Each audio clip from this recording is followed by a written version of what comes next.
Please welcome Dr. Angela Gotti. Thank you so much. It's funny to hear your work formalized like that. So thanks very much. I appreciate Connie asking me to present to you guys, this is my first time presenting to the patients. I'm actually really nervous. So, but she specifically wanted me to talk to you mostly today about a potential new approach to gene therapy that I'm developing in my lab for CCM in collaboration with another researcher who's developing a similar therapeutic for cystic fibrosis. And so most of my slides focus on describing that project to you, and if I have time, I have a couple of other slides with other projects, but they're less probably interesting to you guys as an audience. So I'm sure you all have heard that every cell in your body has a nucleus that contains all the DNA, which encodes all of the components that you need to make you who you are. And in order to then take that encoded information and create an endothelial cell or a liver cell or whatever, that DNA has to go through a process called transcription and translation.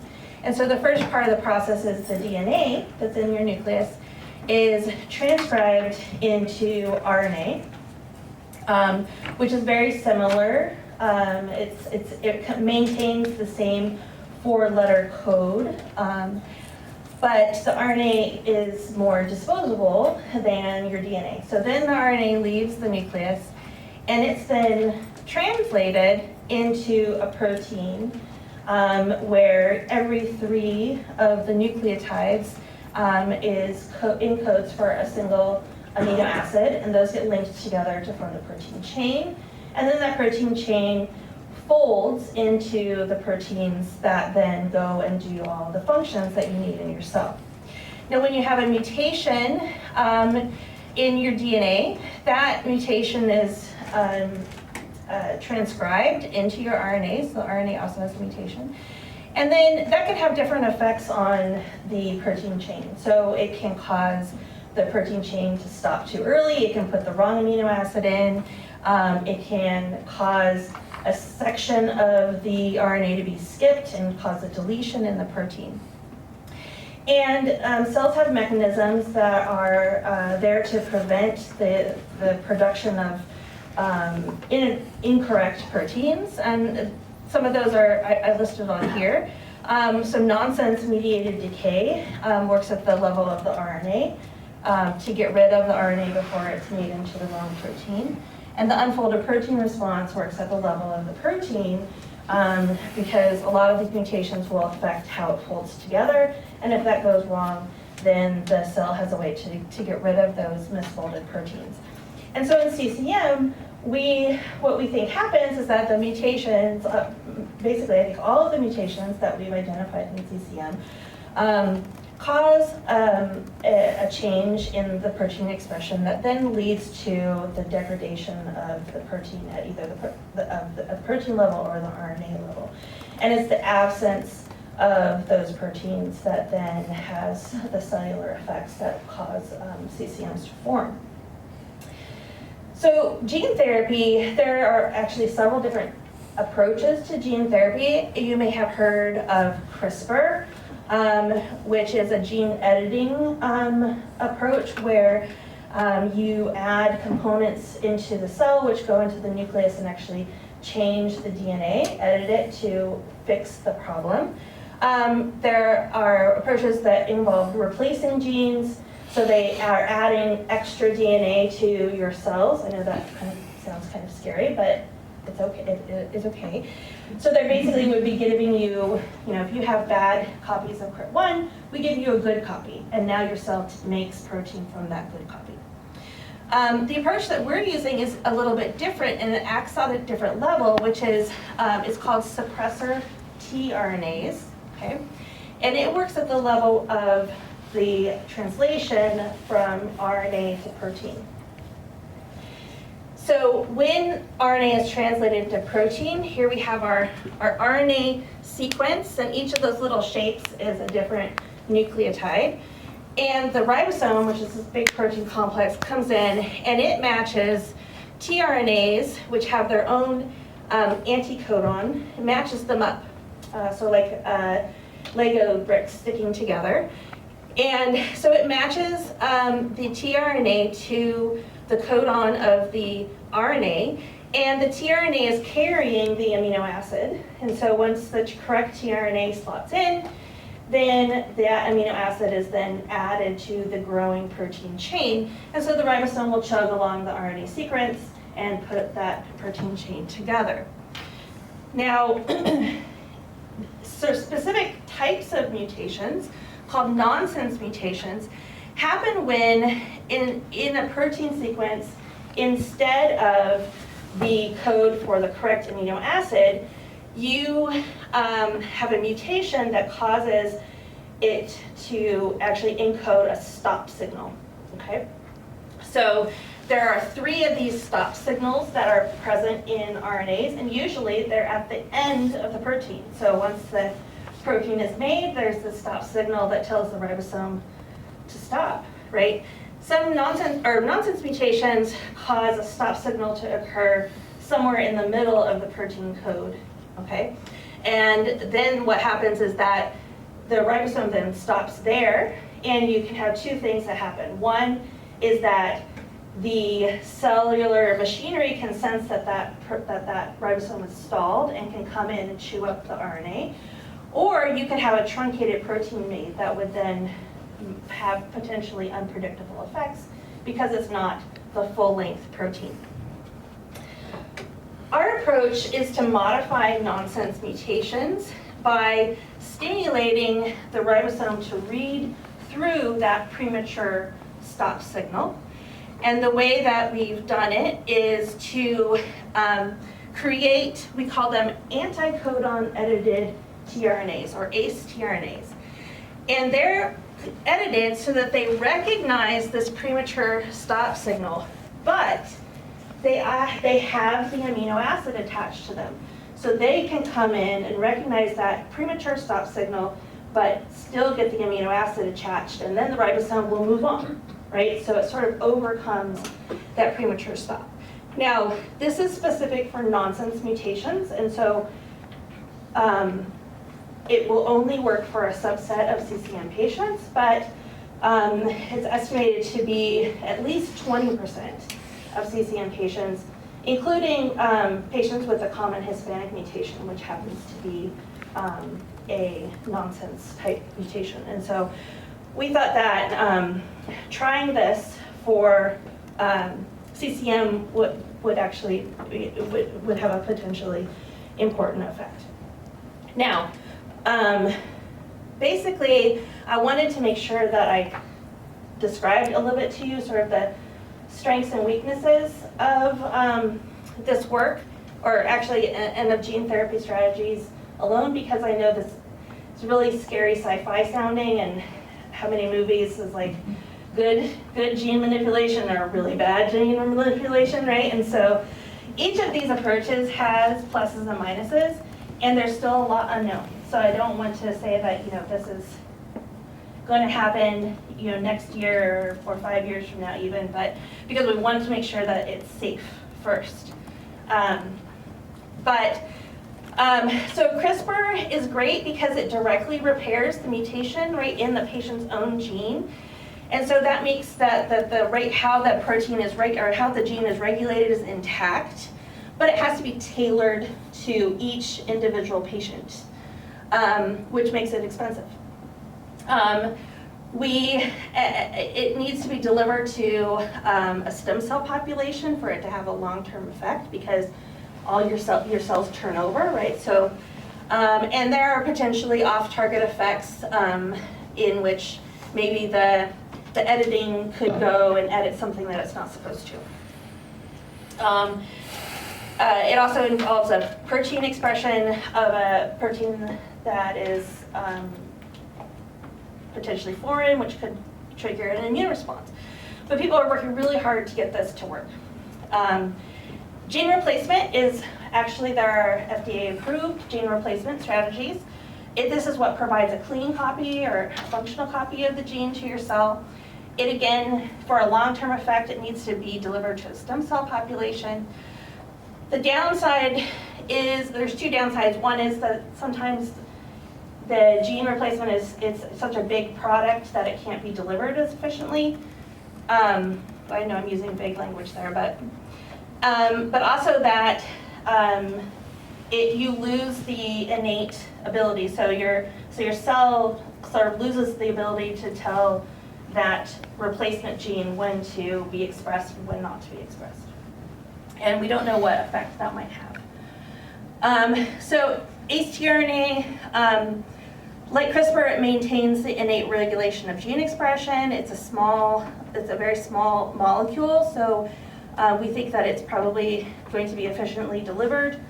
And one of the benefits that I think is really interesting is that once we have one ACE-tRNA that works, we can actually use it on multiple patients, somewhat regardless of what mutation they have, right? Rather than making a whole new system for each individual patient. So we're hoping, there's no guarantee, that it might be a less expensive approach for gene therapy. However, there are potential off-target effects. So we're targeting these premature termination codons, right? And we have to verify that there's not going to be any effect on the natural termination codon that's at the end of the protein. And so we are, right now, modeling the common Hispanic mutation. So we created an animal model that has this nonsense mutation. And right now we are producing these molecules to be delivered into cells and these mice to test how well we can deliver them, how much we have to deliver to rescue protein expression and those kinds of things. So I'll stop there. Wow. Thank you. What did you mean that it was too big to deliver? What is I don't understand what that means. So in order for these molecules to pass through your bloodstream to get to the site where you want them to work, they can't go in raw. They have to be packaged inside something. And so the most common delivery method is to put it inside of a viral envelope, right? And that's the one that's been FDA approved. But those envelopes are only a certain size. So if the amount of material that you're trying to deliver is too big, you can't use that particular delivery strategy. But there are other delivery strategies that are coming up, which you'll hear about very soon, that are sort of coming up the pipeline that may be able to deliver much larger amounts of cargo to the cells. This is the same idea for, I only know this because a friend of mine is going through cancer treatment, and it's something to do where they inject a virus into the bladder or something like this, and the virus itself has something that destructs something in the cell. Is it something like that? It is kind of related. In that case, they're delivering, the virus is being used to deliver a therapeutic agent, but it's probably the same virus that we would use. So, yeah. Yes, I know some of you may be really updated by the recent publication, seeing all these therapeutic agents flying back and forth. Some paper shows some molecules work in the CCM disease by the mouse model, some don't, and some controversy in the debate. So now we are using another approach, more like a therapeutic platform running in parallel to deliver this kind of, all these therapeutic agent to a more target deliver to the CCM brain endothelial affected site. So try to minimize any side effect and improve the therapeutic efficacy. So I'm going to walk you through a little bit here. So this is the overall picture of what we're interested in the research at University of Pennsylvania. As everybody does, we keep discovering any potential molecular cellular mechanism involved in this very complicated pathway.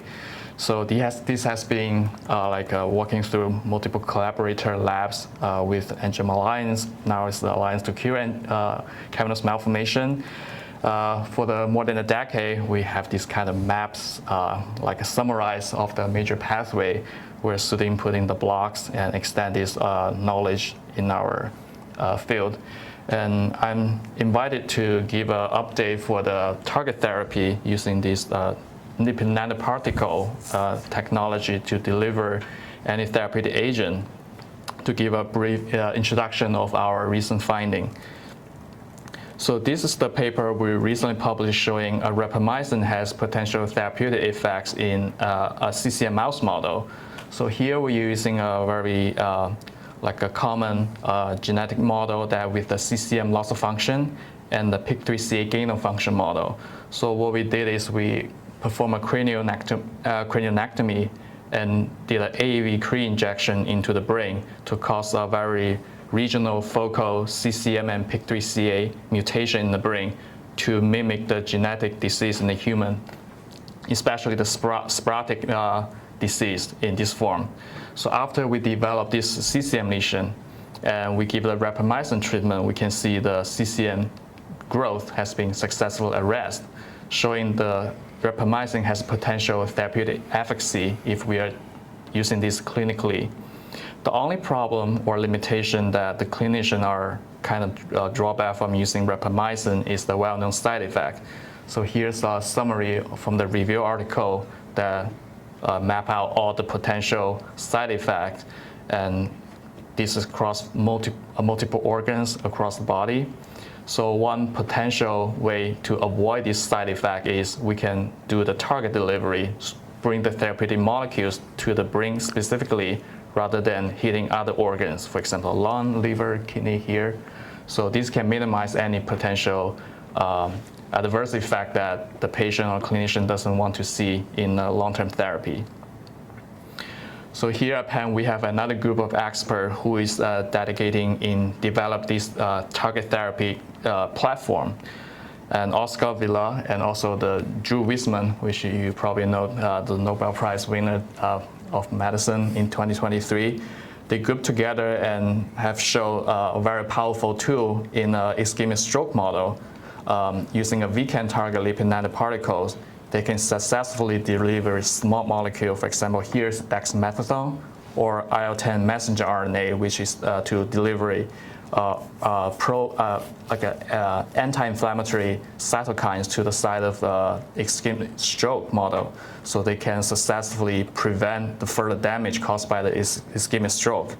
So we are getting inspired from this model and their powerful tools. We want to move forward and to understand how these VCAM target lipid nanoparticles can be applied in parallel in our CCM disease. So this is a lipid nanoparticle. What it's supposed to look like is formed by the bilipid layers with the antibody on the outside, and inside we can encapsulate many types of therapeutic agents, including the drugs we're familiar with, like a rapamycin, propranolol, anything we are testing right now in the mouse or clinical trial. And we can also pack some therapeutic RNA, so we can reach for like a long-term or like a extended therapeutic effects. If you want to like understand how big this lipid nanoparticle is, so here's like in the average size of 100 nanometer, which is about only 1% of our red blood cells. So it's very, very small. Even with the encapsulation with any potential RNA or drugs, it remains small, like 100 nanometers plus minus 10. So it's not that much difference. So when we are going to test these VCAM lipid nanoparticles in our mouse model, after injection, these like lipid nanoparticle with the fluorescent color conjugated onto these the particles, we can see it highlights all the brain vasculature, showing brain vasculature delivery, so we can reach to the site of the CCM. But on the other hand, when we're injecting something like called blank or IgG, just like a non-specific binding compared with the non-specific, we're showing there's no brain vasculature labeling. So that's kind of to highlight the specificity of these lipid nanoparticles. So VCAM is short for vascular cell adhesion molecule. It is expressed by the endothelium cells post-capillary venous when the cells are sense any inflammation. So this is in the state of a CCM disease. We have a chronic inflammation that can stimulate the brain endothelial cells to express this protein. And this molecule, the primary role is to recruit the white blood cells to infiltrate into the site of the inflammatory site for fighting against the inflammation. But in healthy individuals or the rest of the body that do not have inflammation, the VCAM is very, very low. So this can indicate the lipid nanoparticles with the VCAM targeting do not have any or has a very low off-target labeling. So highlighting this VCAM target therapy can be useful in our CCM disease. Here's the imaging to confirm or you want to see where the VCAM expression in a true human CCM lesion. Here in the color showing in the red is the VCAM expression, so in the caverns of the human true CCM lesions. When we repeat this like in our mouse model, we can see a similar expression pattern showing this VCAM are expressed predominantly in this like a CCM adjacent vasculature. So the next goal is we want to see where these lipid nanoparticles goes into our body once we receive this treatment or a therapeutic platform. Here we use technology to conjugate radio labels on these VCAM target liposomes, and we inject to the mice through IV injection. And after 30 minutes of circulation, we can see most of the liposomes are highly enriched in the liver and spleen, which are the two organs in our body to metabolize or clearance of these unuseful lipids. And the rest of the lipids within these 30 minutes will be more enriched in the lungs, heart, especially in the brain. When you see, we can highly enrich for more than like 10-fold. When we are conjugating with another form of fluorescent molecule, we can take a close look at the distribution of this VCAM lipid nanoparticle in the brain. So when we perform a similar study, we can see there's like a 20% of the brain endothelial cells here I'm showing on the top right corner. They are highlighting with the VCAM liposome, indicating this population of the cells can receive potential therapeutic of the drug that we're interested to deliver. So this study is just getting started in the early this year, so we continue to characterize the safety and efficacy and where we can reach to the deep of the CCM lesion in the brain. And for the long term, we're going to encapsulate any therapeutic agent, for example, the rapamycin, to see if we can use this powerful tool to reach to like a therapeutic effects and minimize the off-target side effects. And we can also use these lipid nanoparticles to carry any future like a gene editing or gene therapy for like other alternative therapeutic goals. And thank you. And these projects running by two PIs in University of Pennsylvania. Jan Borka is the neurosurgeon who operating on the patients on a daily basis. Mark Khan is also investigating a lot on the CCM pathology and molecular pathway in the past decades. And we also have very talented collaborators here on board to helping with these collaborative projects. Thank you. Thank you very much. Do you have any questions? Yes. Why are nanoparticles, what's special about them that the patients can take away as a potential for their therapy? And I missed the beginning, so you may. Right, so yeah, I'm sorry. So why we're not taking just a pill instead of taking like a lipid nanoparticle with the pill, with the medication. This is because the potential, if, for example, we're showing rapamycin is one of the potential candidate can potentially arrest CCM lesion growth. But as a patient, if we are taking the rapamycin to control the lesion growth, this can also triggers a lot of side effects that you don't want to see in the rest of the body. So if you're using this platform, our goal is to deliver this rapamycin into your brain cells or brain endothelial cells and avoid this drug freely distribute in the rest of the body, so you can minimize the potential of the side effect and drug exposure in the rest of the body. So that's the primary goal of the discovering this like a new therapeutic platform to carry multiple agents of your desire. Awesome. Yes. What is the timeline, do you think, of trying to find out whether this works or not? So that's a really good question. Before I'm giving this talk, I have the same question I asked our collaborator who is like really pushing this forward for like a potential clinical application. So as of my knowledge, rapamycin for sure is FDA approved off-label, you can use it. And lipid nanoparticle is the same way, it's FDA approved, can be used in other cancer therapy. But when you put in these together, this will become something new. You have to go through this FDA safety, toxicity trial. But this can be speed up since two things we already well know. Then we put them together, and the estimate timeline will be 5 to 10 years. Depends on how these can be quickly assessed and how the outcomes will be looking at. So our collaborators working on the ischemic stroke, they are focused on the stroke, and our CCM is not identical, but also have a similar, like a pathological condition. So we assume all these application could be like a much faster than we like a start from draft. Awesome. Thank you so much. Next up, Dr. Andrew Ressler is a computational geneticist and postdoctoral researcher at Duke University in the lab of Doug Marchuk. He's been involved in a variety of basic research projects, which he may or may not mention today in his presentation. He's also the founder of an exciting project he's called A Simple Science that connects researchers and patients for conversations.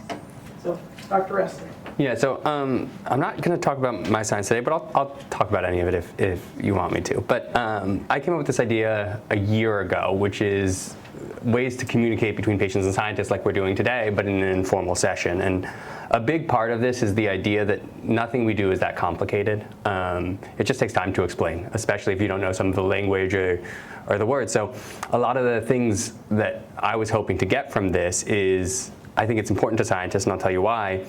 And for patients, I'm not going to be able to teach you everything I know in 15 minutes, but what I can do in 15 minutes is answer the questions that help you understand what you want to ask going forward, and in talks like this in the future, what are the questions you want to ask? So that's why I like a pen because I like a whiteboard. But most scientists, like if you're doing this, eventually you want to be a teacher as well. So most scientists like to teach, so they should be able to do it, and if they can't, they just need a little more time. So this idea is basically, first, scientists have to learn from you guys, because with a rare disease community, and my PhD was doing a lot of epilepsy stuff, and I only did rare disease and epilepsy, and now I'm doing CCM research, and the things that I've liked about this is these rare genetic diseases, an N of 1 or an N of 2 can actually matter. So you can learn from patients just like you can learn from us. So I think it's really important for the scientists to actually learn from people as well. And the way that this worked is we had two conversations. The first one was a 15-minute conversation where we just heard about someone's experience, and there were 5 other scientists who did this with me. And I want to thank them, like Delaney, Edu, Helios, and Tanya. And these talks were basically a wide variety of things based on what was interested. CCM genetics and the PIK3CA focus. So if you have any questions about that, that's my area of expertise, so I can talk more about that. But it kind of just depended on what people were interested in. One person had read something about honey and brain health, and they just wanted to see a paper about that and learn more about it. Another person wanted to know about bleeds and nerve damage. And then someone talked about their specific ongoing work on spinal cord cavernous malformations. And this can really go in any direction. And based off of that, we then asked people to do a survey, and I'm going to show the survey results, and then I'll give you an example of one of the most common topics that we'll talk a little bit more today, which is the gene therapy, which we've touched on already. And I'll ask you guys for a couple of your big questions and the ways that we're thinking about things. So when I did this pilot with 10 patients, almost everyone wanted to have another conversation, either with the same scientist, because you start to develop a relationship, and I think that's valuable, or they wanted to have a conversation with another scientist and learn about something new, but no one was not interested in having more conversations in this original pilot.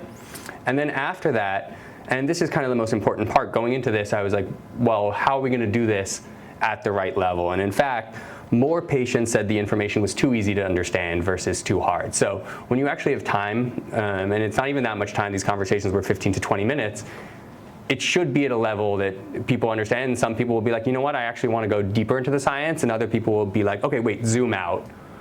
Just tell me about the timeline. Just tell me about what's going to happen if I take this drug. Just tell me about, is my kid going to get this disease? Or what are their chances of getting the disease? And then patients left these conversations feeling more hopeful. So that's the goal. And the bigger goal a lot of the times for basic scientists is the second one right here, which is future generations versus current generations, because science can often move slow. So some of the things we'll talk about will have a time frame of 1 to 2 years. That might make you hopeful for yourself. But some of the things will have a timeline of 10 to 20. And that may or may not make you feel more hopeful for yourself. It may make you feel hopeful for new generations. And I think both of these are really important because hopefulness is good, and a lack of hope is bad. So, and then the other thing is, anecdotally, patients who participated in this conversation emphasized hope, promise, and learning. People like to learn. People like to think things are changing, and people like to be hopeful. Now, this is kind of like slowing down. So what do we talk about here? And when I did these, I really wanted to spend a lot of time on a single slide. So you put something up there, and all these conversations were about 3 to 5 slides. So the thing is not to give tons of information, because I found that it worked better when you just went back and forth. So we talked a little bit about lipid nanoparticles today. We talked about gene therapy. And I like this one right here because it gets to a couple main questions. There's just the central dogma of biology. You have your DNA, which is in every cell in your body. Then you have your RNA, and then that gets turned into protein. That's kind of like the first thing you learn in Biology 101. And then it comes down to a lot of the therapies we're working on today with a lipid nanoparticle or with these ACE tRNAs fit this category of gene therapy, which sounds really confusing, really amorphous. And when you see this, what do you think is the difference between gene therapy or another? You don't just need ASO therapy, something called antisense oligonucleotides. Doesn't really matter. It's in the same family of ACE tRNAs, where you're affecting this process of translation instead of the process of transcription. So what do you think that means for you? If you're taking one of these drugs, what's the first question you ask? What could be different between at the DNA level or at the RNA level? Okay, the answer that we're going for here, and it's not the answer, but it's the most important question that I've heard from a lot of people, is does this affect every cell in my body? Is this going to be in my germline? Will this be something that gets inherited from one person to another? If something changes your DNA, that affects the basic level, and it affects that cell for its entire lifetime. If you change the DNA of a cell, that cell is different forever. If you change the RNA of a cell, that's not different forever, that's temporary. So when you're going into the RNA level, it's having impacts that don't affect everything forever. At the DNA level, it affects everything forever. And I think that's one of the most important things when people think about gene therapy and different versions of it. How many cells in my body are being affected? Which cells are being affected? Is this forever or sometimes? And that's like a big question for a lot of patients, is trying to figure out, what does this actually mean for me? And when you say these things like gene therapy, what does that mean for future generations as well? So then, what are the benefits for scientists of these kind of conversations? Interacting with patients for me is motivating, and I think that's true for most scientists. An N of 1 or 2 can matter, and then also it can help us refocus our research on things that matter to people. So one of the things that is not commonly studied in the CCM community is seizures, and a lot of CCM patients have seizures. And the question is, why don't CCM researchers study seizures? And the answer is actually pretty simple. It's because most CCM researchers are thinking about the lesion itself and the environment around it. And everything else downstream of that is less direct for us. We're like, okay, we want to figure out what's making this lesion grow, how to stop it from growing, what might be making the lesion bleed, what can stop it from bleeding. Now these bleeds, or the bad blood flow, can then lead to a seizure that patients have. So it's like, okay, that's someone else's problem. But the problem is, in a rare disease community, everything really is the problem of the scientists and the doctors who are working on it. So when it comes to that, I think when you have these conversations and you talk to patients, you start to think, okay, is there a way that I can start integrating that into my research? Can I study things a little bit differently to start to refocus on things that matter to patients? And in terms of the future of this program, after this, like we did the pilot, people seem to really like it, and now going forward what we want to do is get more scientists to do these and get more patients who are interested in having these conversations to try to keep these communities connected outside of these once-a-year conferences and just the people who are able to be here in this room. So that's one of the side things that I've been working on, and then if you want to ask me questions about genetics, I'm also happy to answer those. And otherwise, thank you guys. Thank you, Dr. Ressler. I have markers. Oh, I love markers.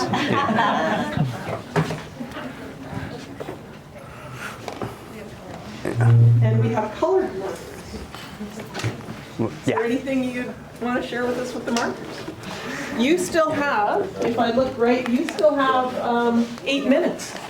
Or we Yeah. still have 8 minutes, so Yeah. is So there anything else? the main thing that I wanted to do is when you look at like when you said what can you fit in things. So what AAVs are is that's a virus, and so you have that virus here, and then you have lipid nanoparticles, which are different, but you can just think of it as a lot bigger. So when you can see like what you can fit in here, most genes in your body are pretty big, but a lot of plasmids that you can put in an AAV, right here, it can often be about 10 kb. What does 10 kb mean? That just means 10,000 base pairs, 10,000 A's or T's, right? So you can oftentimes fit in 10,000 A's or T's. That's great. You can fit 10,000 A's or T's, but there are some genes that are much bigger than that. So if you're trying to do something like a gene replacement therapy, if I want to give you a new CCM3, which is bigger than 10 kb, I can't give you that gene in this. Now this can fit over 100,000 kb.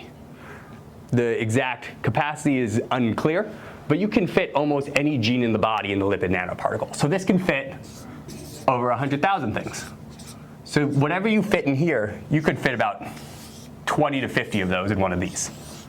So you get a lot more in one of these than in one of these. So why would you use this instead? Now, the reason you would use this instead is this integrates into your DNA. So this is an AAV. There's a site in your DNA, AAVS1. So basically, when I put this in your long DNA, there's a spot right here for it. And whatever I have in here is going straight into your DNA, and it's staying there. So this is going into your DNA, it's staying there forever. When you deliver something with a lipid nanoparticle, it's not going to incorporate right here. It's just going to release whatever's inside. So this is just going into your cell. So now this is just in one of the cells in your body, and your cell's got the DNA, but it's not going to incorporate into your DNA. You can deliver a small molecule, so like a drug. So if you put like any sort of cancer drug, you can put it in there. There are some drugs that are too big to fit in this, but you can deliver it. And then sometimes what people will do is they're like, okay, wait, I want to get into the DNA, but it's really, really big. So I can't fit it in here. So I've got a really, really big thing that I want to get into the DNA, but I can't get it in AAV, and this doesn't go straight into the DNA. What do I do? And that's when there's like these words like CRISPR and stuff, which basically what those things do is they say, you know what? I'm going to cut the DNA here. Just going to create a giant hole, and now you can put whatever you want in there. If it's 20,000 kb, great. Now I have a much bigger thing that wouldn't have fit in there, and now that can go into your DNA. It's in your DNA forever. Now, that sounds nice. Each of these things have different advantages. These have been used for a lot longer. And there's a lot of different versions of these that we know where they go. It goes to the lung, goes to the kidney, goes to the liver. And that's really important, especially when you're talking about gene therapy, because if you do gene therapy in the wrong cells, you could create a new problem that you didn't want before. And that's scary. So the more specific that something is, that matters a lot. And if you look at this versus this, for different parts of your body and different cell types, one might be better at getting to the brain, one might be better at getting to the lung. And us as researchers, there's two things that are being thought about: the drug that'll cure you and how to deliver it. And we're always working at those things in tandem. So she's working on a drug that'll cure you, and she's using an AAV. She'd happily switch to a lipid nanoparticle if the drug works and the LNP is the better delivery. Those can be mix and match. That's not a problem. You can switch the delivery method if you need to a lot of the times, but you have to work on them independently. Because let's say we find a drug, but we can't deliver it, that's a problem. So the delivery mechanisms are being worked on separately in the drug mechanisms. So when you see someone present their research, they might be using this, but I can promise you, unless they're an AAV researcher who's trying to find like new AAVs to go different places, they'd happily switch to an LNP or a different type of, or any type of delivery mechanism. Or like a Rolls Royce. Yeah, Rolls Royce. You can change your car, yeah. I'd like to move by Rolls Royce. Awesome, thank you so much. And you know, Dr. Ressler, you said something earlier, you talked about hope. And even though we don't understand everything that you've shared with us, we do know that you're working hard and we have great amounts of hope and thankfulness in what you do. So thank you very much to our 3 researchers who shared.